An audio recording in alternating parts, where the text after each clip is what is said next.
This is Tim Friesen with Walking Adventures International.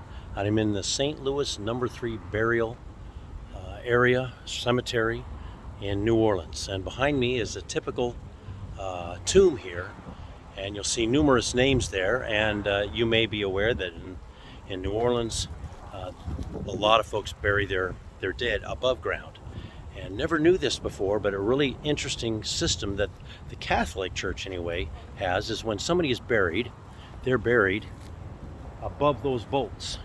You can see some bolts halfway up there. I don't want to show the names on the tomb. And so they are buried above those bolts, and they can't go back into that tomb for a year and a day. And so when the next person dies, if it's been a year and a day, then they go in, they take the remains from the top section above the bolts, they put them in a smaller bag, and they put them down below in the lower section, and then the new body goes in a casket in the upper section. And so the process continues, a year and a day and a year and a day. They bring the body that was buried last out, put the remains in a bag, goes below, put the new person who was dead in the upper section in the casket.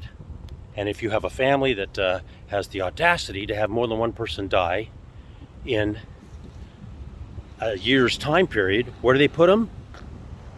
They've got condos. Those are a whole bunch of tombs there, and you literally can put a body in there, and then after a year and a day, you can take them out of there and move them back to their family spot there. Really interesting burial system here. The Catholic Church permitted cremation after 1960, but they don't allow you to spread the ashes. And so what they do is they have a big tomb way down there, and that big tomb is for cremation. So very interesting burial process here in the tombs and the cemeteries here in New Orleans. Tim Friesen with Walking Adventures International. There's your life lesson or death lesson for the day, and we'll see you tomorrow.